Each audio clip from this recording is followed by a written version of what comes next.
Hello दोस्तों, welcome back to my YouTube channel. आज का हमारा टॉपिक है variation in colligative property with van't Hoff factor. Van't Hoff factor के कारण कॉलिगेटिव प्रॉपर्टी में क्या चेंजेस होते हैं। Delta T B is equal to होता है हमारे पास van't Hoff factor K B M. Van't Hoff factor पहले हमने नहीं पढ़ा था, लेकिन वेंट ऑफ फैक्टर भी आता है फॉर्मूले में। नेक्स्ट कॉलिगेटिव प्रॉपर्टी है delta T F equal to van't Hoff factor K F M. Next है हमारे पास van't Hoff factor mole fraction of solute P naught A minus P total divide by P naught A. यहाँ पर A represent करता है solvent को, B represent करता है सॉल्यूट को, और ये पी नॉट ए क्या रिप्रेजेंट कर रहा है, pure pressure of A. Next colligative property osmotic pressure pi is equal to van't Hoff factor C R T. C यहाँ पर कंसंट्रेशन है, मोलैरिटी, आर गैस कांस्टेंट और टी टेम्परेचर है। अब देखते हैं वेंट ऑफ फैक्टर की वैल्यू क्या होगी। Glucose, fructose, lactose, maltose, urea, acetone, benzene, sucrose etcetera, सबके लिए वेंट ऑफ फैक्टर की वैल्यू क्या होती है, 1 होती है। क्योंकि वेंट ऑफ फैक्टर होता क्या है, number of moles of solute after dissociation और association, moles of solute before dissociation और एसोसिएशन, इनका रेशो होता है। तो जो वेंट ऑफ फैक्टर है इनके लिए, इन सब के लिए क्या होता है, 1 होता है। क्योंकि ये सब ना ही डिसोसिएट होते हैं और ना ही एसोसिएट होते हैं, तो इनके लिए वेंट ऑफ फैक्टर क्या हो जाएगा, 1 हो जाएगा। तो लिखा है मैंने van't Hoff factor equal to 1 for all above example. इन सब के लिए वेंट ऑफ फैक्टर क्या हो जाएगा, 1 हो जाएगा। अब जरा देखते हैं कि वेंट ऑफ फैक्टर अगर बढ़ता है तो उससे क्या फर्क पड़ता है। अगर वेंट ऑफ फैक्टर इंक्रीज हो रहा है, ज्यादा है किसी के लिए, किसी सब्सटेंस के लिए, तो इसका मतलब क्या है, उसमें elevation in boiling point delta T B ज्यादा होगा, उसका बढ़ जाएगा। और जो टी बी है मतलब सॉल्यूशन का जो बॉइलिंग पॉइंट है वो भी बढ़ जाएगा। लेकिन अगर वेंट ऑफ फैक्टर ज्यादा हो रहा है किसी सॉल्यूशन के लिए, तो डिप्रेशन इन फ्रीजिंग पॉइंट तो बढ़ेगा, लेकिन फ्रीजिंग पॉइंट ऑफ सॉल्यूशन क्या हो जाएगा, कम हो जाएगा। अब जरा देखते हैं इसके बेस पे क्वेश्चन कैसे आते हैं, और जे में भी इसके बेस से बहुत सारे क्वेश्चन है, तो ध्यान से सुनना एक बार। एग्जांपल लिया 0.2 molarity glucose, 0.2 molarity NaCl, 0.2 molarity MgCl2, 0.4 molarity urea. ध्यान देना कि इस एग्जांपल को मैंने अलग से लिया है। अगर कभी ऐसा एग्जांपल दे दिया जाए तो आपको कुछ अलग करना है, मैं बताऊंगा। तो ग्लूकोज के लिए वेंट ऑफ फैक्टर क्या होता है, हमारे पास 1 होता है। मैंने ऊपर एग्जांपल में लिख दिया है, ग्लूकोज के लिए 1 होता है।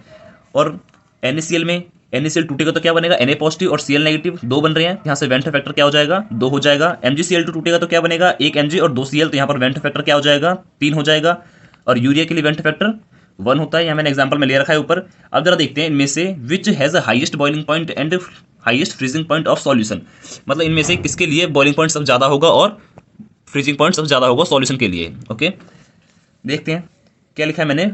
Boiling point of solution increase होता है अगर वेंट ऑफ फैक्टर ज्यादा होता है। वेंट ऑफ फैक्टर सबसे ज्यादा है थर्ड ऑप्शन के लिए, 3 है, तो सबसे ज्यादा बॉइलिंग पॉइंट ऑफ सॉल्यूशन किसके लिए होगा, थर्ड के लिए होगा। अब जब देखते हैं फ्रीजिंग पॉइंट सबसे ज्यादा किसके लिए होगा, तो freezing point of solution inversely proportional होता है वेंट ऑफ फैक्टर के। तो अगर वेंट ऑफ फैक्टर जिसका सबसे ज्यादा है उसके लिए फ्रीजिंग पॉइंट क्या हो जाएगा, कम हो जाएगा। और वेंट ऑफ फैक्टर जिसके लिए सबसे कम है, वेंट ऑफ फैक्टर जिसके लिए सबसे कम है उसके लिए फ्रीजिंग पॉइंट ज्यादा हो जाएगा।